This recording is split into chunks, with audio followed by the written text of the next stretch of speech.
I just want to read to you the email that we sent to all our family and colleagues, just so that we would get word out, because I think the thing that was most astounding from this event was how fast news travels and how fast bad events get a lot worse.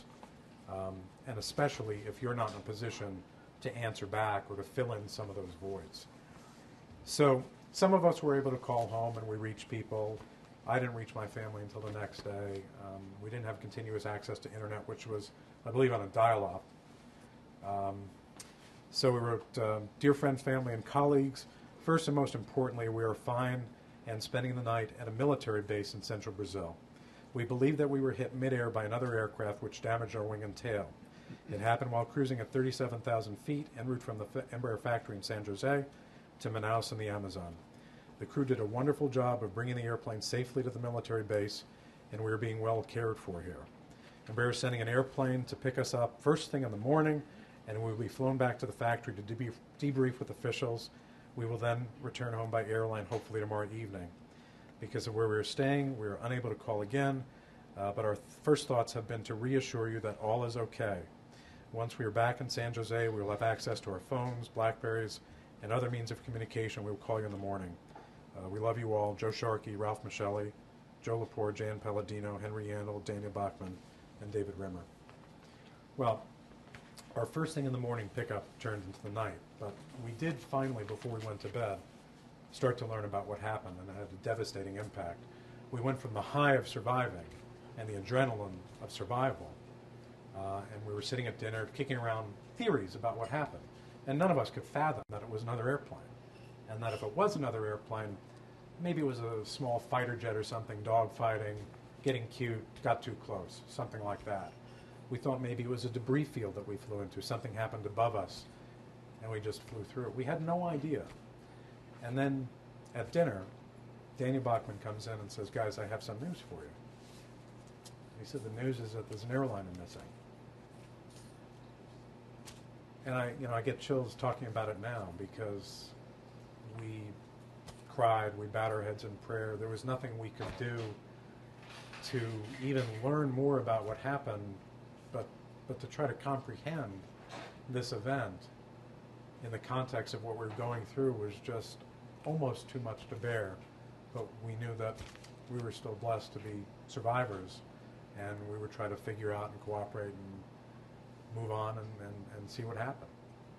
So the next morning started early. We had heard through the night, we started to hear more and more movement of soldiers, and apparently it was the beginning of them mounting an effort to find the wreckage and see if there are any survivors.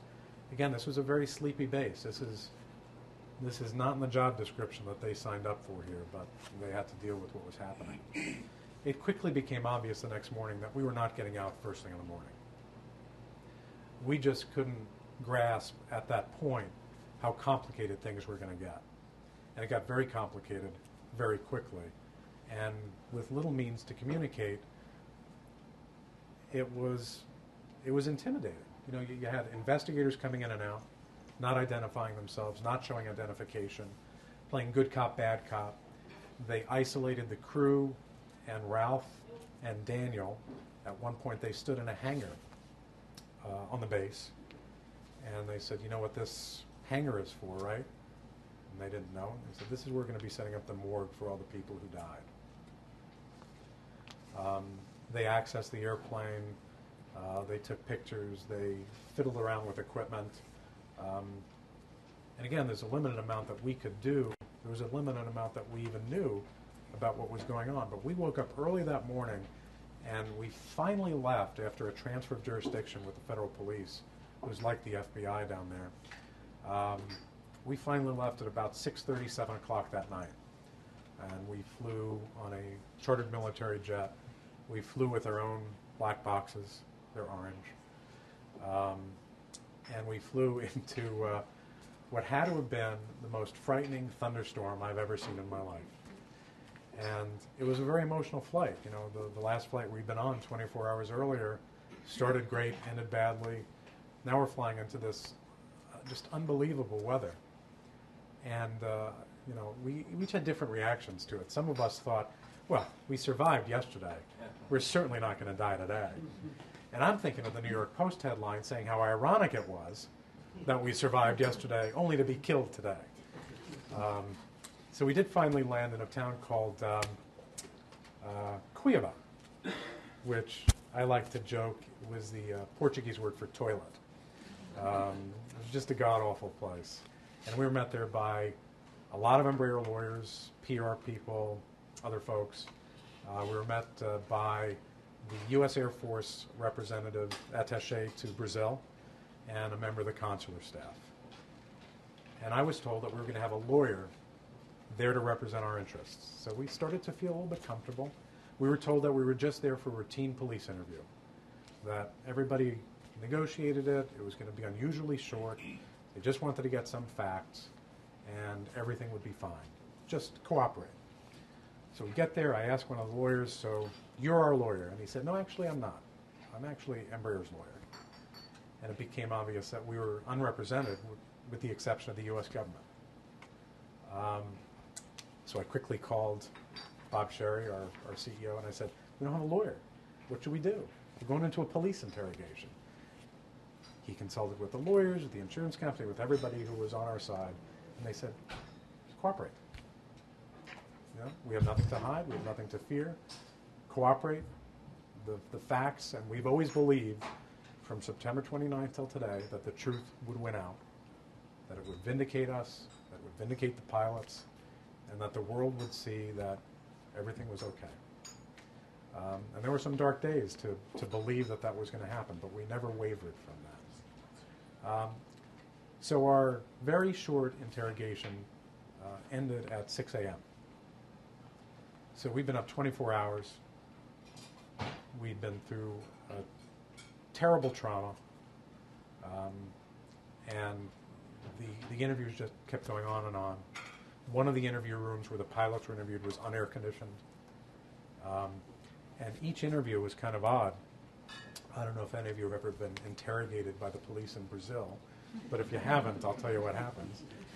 They were polite, but it was a police interrogator, a translator, a couple of people from Embraer. In my room was the U.S. Air Force attaché, and a transcriptionist. The investigator would ask the question, the translator would translate it, I would answer it, the translator would translate it back, and then the investigator would then sort of weave his story to the transcriptionist, because it was not a direct transcription of what I said.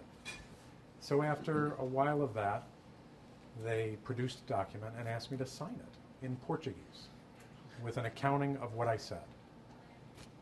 I looked around the room, I'm looking for a friend, anybody. And I said, I can't sign this. I don't understand what I'm signing. Oh, it's fine, it's just an accounting of what you said.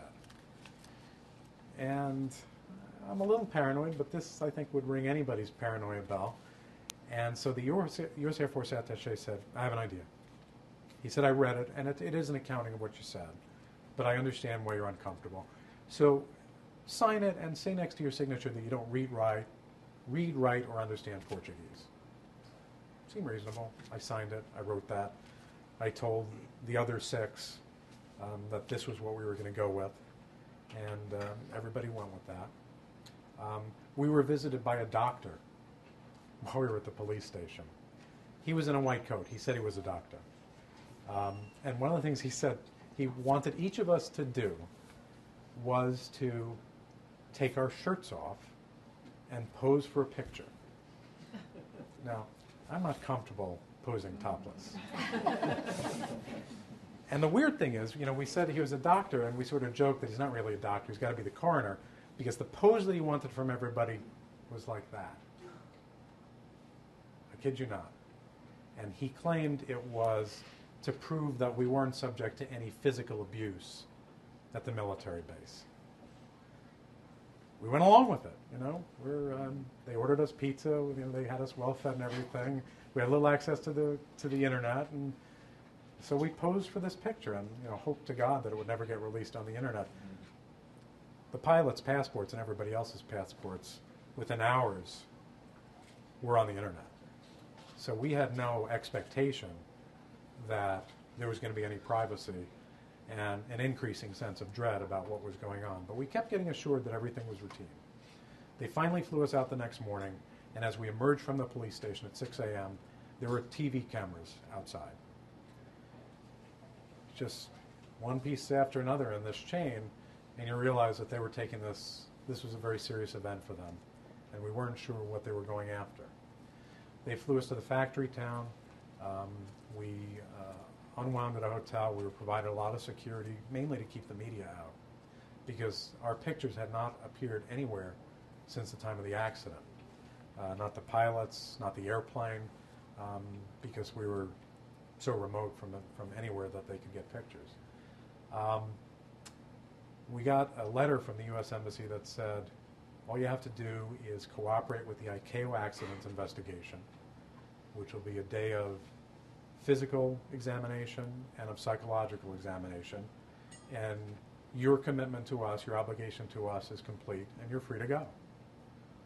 So I stayed behind with the pilots. We flew on a chartered airplane to Rio. This was not the way I wanted to see Rio.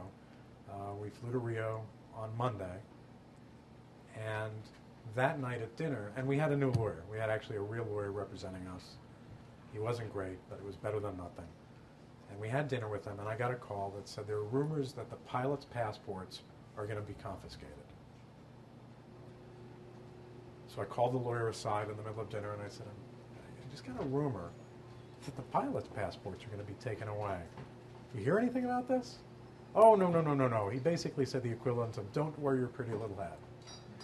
And the next morning, as we're driving to the military base for day 2, we get a call that says the federal police are waiting for you at the base, and they're going to confiscate the pilots' passports.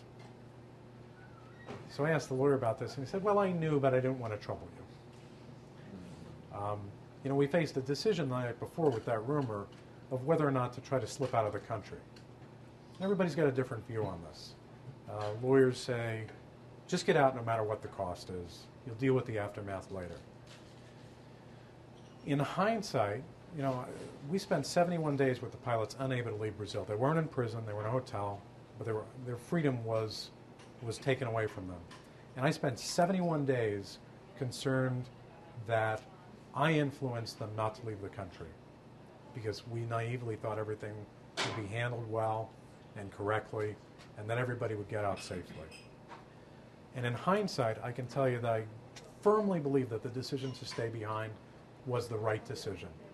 Even though it wasn't my freedom that was threatened, even though I personally wasn't going to go to jail, and even though I believed that if they went to jail, because of the climate that was created in Brazil, I believe the pilots would have been killed. Because the defense minister of Brazil, in the days after the accident, started telling lies. And he started having the rest of the Brazilian aviation establishment tell lies. And those lies resonate today because we couldn't respond with our guys being held against their will. And the lies were that we intentionally turned off the transponder, we were flying aerobatics, that we were doing something nefarious and irresponsible that put other lives in jeopardy. And in fact, the Brazilian defense minister said that in the hours after the accident, that they checked all their systems, whatever that means, and that everything was fine, everything checked out. That Brazilian air traffic control had no role in this accident at all, that it was the American pilots.